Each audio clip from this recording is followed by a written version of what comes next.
Chris is, a member of Upgrade that has been a very strong player for a long time. So even though Yetchat has a lot of strong members, this is definitely going to be a challenge for them.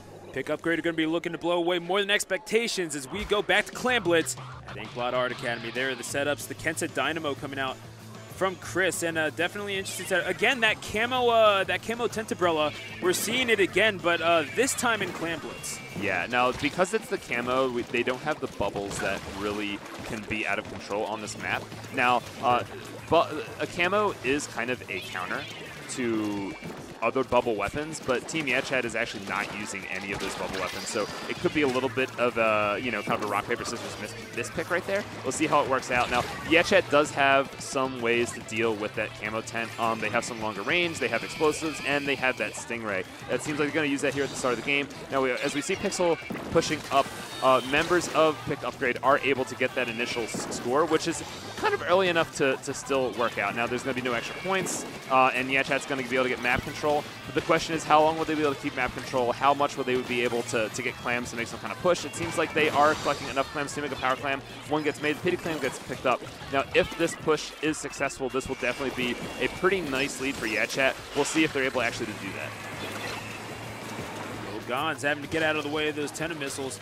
Stays alive, bucket in hand, 4-2 advantage on the field. That allows Octoking to come through and providing protection for perhaps some more clams to be thrown in, and indeed they will be.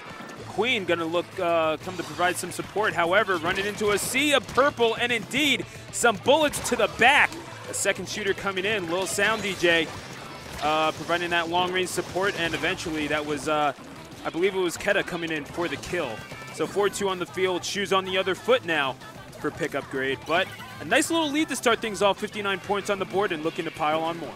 Yeah, those picks that Team Upgrade got on Yetchat after they established map control after the initial push really made a big difference. That went from a situation where, it was basically the beginning of the game, no one's really scored, to a push to 41. Now, last time we saw a push like this, it was overtaken, but we'll see, how much Team Yetchat is able to kind of put up a similar performance when under pressure. Lil Gon's right here in the base of Yetchat, trying to put on some kind of pressure. No one jumps to him. His baller does get punished, and it's a 4v2 situation. Now we have a Stingray. We have lots of power clams. This could definitely be Yetchat's time to push, but it looks like, I believe that's Lag, or Squirt, I'm sorry, is going to get that pick with the Dynamo and kind of stop momentum from Yetchat. Now, Yetchat is still at a little bit of an advantage. They have a little bit more. Don't get me wrong, Lag's responsible for a lot of kills. This ain't online, man. Oh, Lag, if only he was laggy, then it would be a little bit funnier, I suppose, whenever something like that does get called out. I have a buddy named Laggy. Do you? Yeah, shout out to Tri-State. Is he laggy? South Jersey. I don't know. No, honestly, pretty good frame data. So, as Lil Gon's trying to get this throw onto the side, but Queen will not be able to do anything with those clams aside from get splatted. Lil Gon's being pushed back as well. The offensive measures coming through, and indeed, after they suffer a loss themselves, do PICKUPgrade. They find themselves with a relatively decent position. However, it's this battle for midfield is continuing. And oh, wait a second, Maikaru trying to cheese something out, but no. Octoking there to clean up with that Tentabrella. Pixel, they're regrouping in the back. Yetchat, Octoking trying to set up for some defensive measures of his own. Yeah, those defensive measures have been working out for PICKUPgrade. Yetchat's been able to, they haven't really wiped, and they haven't really allowed Team Upgrade to do anything too scary. But every time Yetchat gets control, one member of Team Upgrade puts a stop to it, and they haven't really been able to fully dominate in a way that allows them to push. Like, I know we talked about earlier that this can be a hard map to push on, but it just seems like it's more of like the individual plays of Team Upgrade that are doing things like that. It's, Yetchat has map control, they go to push up, and then someone just gets picks on them. And there you go, Pixel getting taken out by Chris, who's doing quite well for himself with that Kenta Dynamo. As we see, it's I mean, he's trying to make this push forward is Is Chris, excuse me. Yeah, it's a little bit hard to push with Dynamo specifically by itself, but once he gets some teammates involved, he should be able to have an easier time. Right now, he's just kind of focusing on getting that chip damage, keeping Yachat in their base, making sure that, you know, hey, when Yachat does push up, people who are pushing up are going to have this chunk of health taken out of them. He's in a good position to push up because he's not trying to advance to the base. He's trying to stay back, like kind of cover the midfield mark and maintain from there. Just trying to stave off, and obviously the advancing guard that the Cam Umbrella provides is doing quite well for them as well, and that is going to do it. 59-0 will be the final score on the board for Glamblitz, and PICKUPgrade are going to go up 1-0. So as we go into the second game, as we go into Splat Zones on Camp Triggerfish, again, what adjustments do you see being made from Yachat, who again didn't necessarily play bad? Obviously, you saw the individual stats. The picks were kind of about the same, right? Yeah. It's, in my opinion, I think that the beginning of that game was totally just in Upgrade's favor. There's really no way There's the key right there. To talk otherwise about it. They got two really good pushes. They put a lot of pressure on the Yachat. Now, after that, Yachat definitely adjusted. Right, like you saw them, they consistently had mid-map. They were kind of like being stopped by just various picks and just kind of little outplays by Team Upgrade, but it wasn't in a necessarily dominant fashion. You know, there was a lot of just back and forth, and it was back and forth that resulted in no pushes for either team. The problem was that Upgrade had gotten that early score, so if you're in such a lead like that, and no scoring happens afterwards, then you're going to win. Now, that all being said, Splat Zones doesn't really work the same way, and the pendulum doesn't just swing back and forth. It has to pick a direction to fall. Right. There's some physics reference I could make, and I can't think of it right now, but yeah, I think you guys get the picture. So basically, what can Yachat do to adjust? Well, I think that strategy-wise, they're doing everything right. They're being patient. They're pushing at the right time, stuff like that. What they need to do differently is they need to get picks a little bit more consistently. I know that I know Pixel has been typically going backline, and in that game, DJ went backline with the custom Jet Squelcher. So maybe they might kind of switch up who's going what in this next game. Camp Triggerfish is, of course, a kind of a long-range map, so we could kind of see a way of playing with these long-range weapons that gets more picks consistently, and I think that's what they need to do. Well, Newton's first law of physics, an object in motion tends to stay in motion. There's that physics joke for you, and PICKUPgrade going to look to stay in motion here as we go, again, Splat Zones, Camp Triggerfish. And you have to think, especially after that first game, what I noticed at least, and you've seen obviously the emphasis that's being put on defensive movement, you're going to see that heavy Splatling on that ledge quite a bit, particularly on their own half of the field. And obviously you have a 96 Gal Deco being broken out as well, so shout outs to RN Jesus. But yeah, it gets the trade there on the side. But I am noticing a little bit just how much more focused on map control this setup is, because, and that seemed to be the case, it's just there were a lot of weapons that they were good with individually, but they didn't quite mesh together enough to get that kill. And it's like they say in any team sport, especially in Splatoon, 4 players will always lose to one team. Yeah, well, one other thing that Yachat is definitely going to have to worry about in this particular game is that Explasher. Explasher can kind of sit back, like where we see Little Gons and his teammate now in this general area, and just keep panning zone. That was, like we talked about before, that was the job of the Dynamo in Splat 1 and Splat 2. That is an Explasher thing. Now, that hasn't really been the use of the Explasher so far. The Explasher has been instead taking a more aggressive positioning in Yachat's side of the map. We'll see if that kind of misuse ends up hurting him. Oh, nice shot out of the sky right there. I know that after this baller goes off, this is going to be an opportunity to push. So yeah, this is the thing. Now that this Explasher is pushed up here, if he doesn't get taken out, this is going to be really bad for his team, because that Explasher is supposed to be in a more safe position, playing the back line properly, and then Pixel gets another pick on Queen. No, if Pixel doesn't die to this 96, that might kind of put a little bit of a slowdown on it. But this is a situation where if this goes in Yachat's favor, it will kind of be because of I think a little bit of the misuse of the weapons.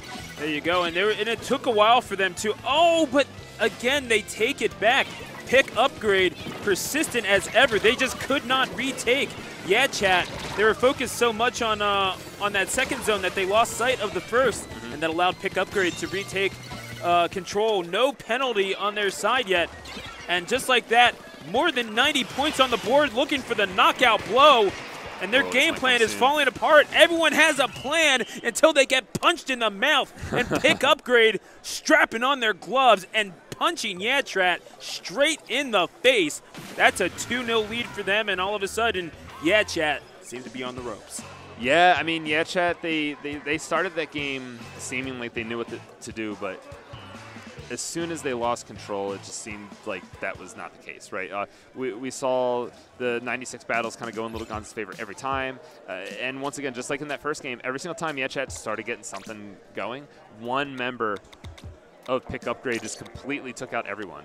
You know, right there we saw, you know, Yatchat, it's like they're pushing up on the enemy base, and then Gons is just kind of sharking and takes people out with a 96. And that's actually something that I wanted to point out, Hitzel, is the fact that you saw immediately when they took control, you saw Lil Gons kind of signal to his partner right behind him, hey, we're going to go and flank. And just like that, that's how you control it. I mean, you can't just obviously go through the splat zone and start warding people off. It's like you said, this ain't Inkblot. Well, you were talking about just how good their positioning was with that Explosher. And the Explosher right behind right them. here, I'm not sure what the replay buffer is actually going to show us. All right, so in my opinion, Pixel's decision to stop and shoot at Little Gons right there, I know that, you know, you're taking the risk of dying to him anyway if you keep going, but that was a situation where they needed to get control, and stopping the fight in 96 in that situation is really, really risky. You know, the Heavy's not going to be able to charge fast enough, and, you know, let's think about a different situation where Pixel had survived. He'd gone all the way to the left. Now you establish control on the left. Yeah, Little Gons is going to get into the base, you know, he's going to get in the zone, he's going to try to start painting stuff like that, but, you know, your 96 is going to have its wall, your other members can jump to you, and then you can start swarming on their side of the map. Instead, they lost sight of objective. Yeah. Yeah. Well, not necessarily objective, but they lost sight of like greater map control. Yeah. Well, I mean, it's really where you put your priorities in terms of achieving the objective, and obviously they did not choose wisely. But Rainmaker, Black Valley Skate Park, will be their last chance to put some points on the board. PICKUPgrade looking for the sweep. Yatchat looking to bring this back. We've seen reverse 3-0s in Smash so far today. Oh, yeah. We'll have to see if it can happen here. Top 24. Pixel again, staying with that. We're only seeing one splat lane on the field now. Interesting to see that Heavy and Rainmaker.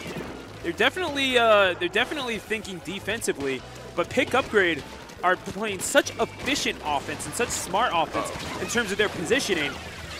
I'm not really sure if that's going to make the difference. PICKUPgrade already pushing forward, putting over 35 points on the board, and they're not done, Hitzel.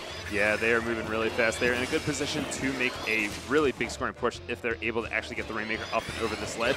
Stingray, however, goes off, and a lot of picks happen for Yatchat. Now, something that is worth mentioning is that PICKUPgrade, while they have been slaying primarily as their way of, you know, proving their dominance in the set, they really don't have the aggressive comp here. Aside from that Dapples, they really don't have that much aggression in favor of them. And if Yatchat is able to start getting some momentum going and, you know, take out that Dapples and or that Splattershot Pro, as long as they don't get kind of like denied by the Dynamo, they should be in really good shape to just steamroll.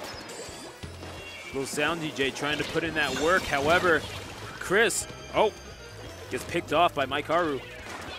It looks like some people off screen actually got taken out at the same time, though, so it's going to be a 3v2 situation in the favor of Upgrade after that. Now, this Explosher, backing up from the Explosher in that situation is really sketchy. You got to make sure you don't get taken out here. There is a shooter pushing after Mike Haru, so he is going to have to back up and just not die. As Queen pushes up, teammates are going to show up. There's a pick and a revenge pick, but now it's a 2v1 situation. Lots of just things dying all over the place as DJ just tries to stop the Rainmaker with his range blaster, and he is able to do so.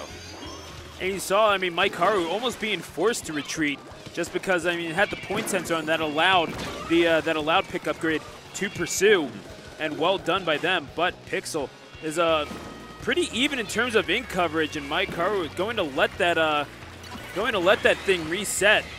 Smart stuff from Yatchat, and we saw PICKUPgrade again. It's like it's almost like in Smash where you're having to reset to neutral all the time. Yeah, that's generally not a great sign, Hitzel. Yeah.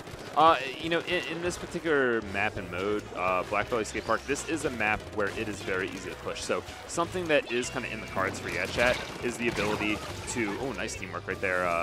DJ calling out to that shot call, you know, 2-in-1, it's going to get it done. But this is a map where if Yatchat does start dominating, especially with their comp, they can get very large pushes in very little time. I mean, we saw so far how the pushes have gone on this map. One was a knockout, one was the 33. Yeah. So, you know, do it the right way, and it's going to win you the game. It's just Yetchat's got to get the picks, and they've got to make it happen. Keta breaking out some Tenna missiles. Going to fire off as many as they possibly can. However, and I was just about to say that thing needs to be grabbed, and grabbed it was. However, not able to make any forward progress. Better beware of OctoKing, who sneaks up from behind. Tactical espionage splatballing. And OctoKing going to try to reap the rewards of their effort and gets a few splats, as well as barrier breakage. So as the push forward continues, they could just let it reset, but OctoKing going to have to reset as well. Yeah, chat, again, you see a lot of, it seems like the time of possession is in their favor, but they're not getting those goals, Hitzel. Yeah, exactly. Yeah, chat was in a situation where they were in control of the objective. They were basically making the push. You know, they were on offense for a long time, and they were in the enemy base. But after the smoke cleared, they really didn't gain any points for it. And now that they finally lost control, what is Team Upgrade going to do as far as points are concerned? There's only a minute left in the game. 2 members of Chat go down. It's a 4v1 situation. Now that one alive is a Stingray weapon, but he's not really able to freely use the Stingray with Gons in his face. Gons gets the trade, though. He does. So, but that is -1 Stingray, and the Stingray has been a big part of Yetchat's ability to do things so far. With only 50 seconds left in the match, this is not where they want the Rainmaker to be. Queen with the Booyah Bomb does get taken out immediately. There are more members jumping in. We'll see if this backline battle goes in Pixel's favor or not. He gets a pick on a teammate. Oh, Lil Gons in the squid bag. Are you kidding me, Lil Gons? Pixel does eventually make Lil Gons pay, but it could be Chat paying their winner brackets life. OctoKing being pushed back, and I'm not foreseeing a whole lot that they can do here. They're not exactly in the position to succeed. Ooh, but nice teamwork from Chat. The mix between the explosives right there and that Stingray are going to put in a lot of work. Now, Keta right now, he knows he can't push the Dynamo. He's going to go over here to the right side and help out his team. Raymir gets taken out, though, right before the game ends, and I think that's not going to allow for overtime. Nope. Oh, man, that is unfortunate. PICKUPgrade, and chat, you saw the adjustments being made in game number 3. However, PICKUPgrade just upgraded their chances of winning this whole thing. They win 3-0 All right, so over a very worthy Chat. So here's the best part of the set. We're going to open up Chat and see how much. However. All right, so we're waiting for the trash talk. Maybe we should at everyone and be like, tell them Stu apologizes. Either way, as we take you back through this game 3, and Chat, again, just trying to garner that momentum, but PICKUPgrade so efficient with their positioning, so efficient with their offense, and always getting that push. It seemed like there was each game, it was the initial push that made all the difference in the world, and it's, Chat, excuse me, just making the adjustment a little bit too late and never quite garnering enough momentum in order to put the meaningful points on the board. Yeah, honestly, the set really came down to slang. Is this our show?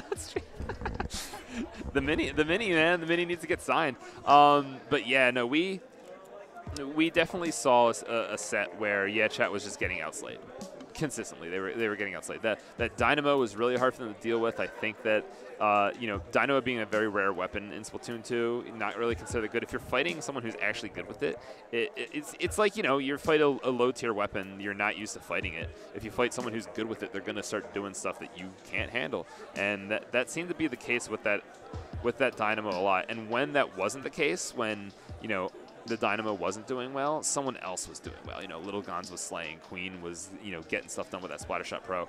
And Chat, especially in this last game, they had plenty of opportunities to make the play. They had plenty of opportunities to, win this game and get those points on the board. But it just seemed like they had control for so long, and they could not make a push. And the instant that Upgrade got control, this happened. Like what a difference. Like it definitely shows that one team, was dominating more than the other. And I mean, that says it all right there. Yeah, it really does. I mean, Lil Gons, as soon as that Rainmaker got picked up, kind of had a feeling the match was over, and Pixel eventually, getting that kill, but the symbolism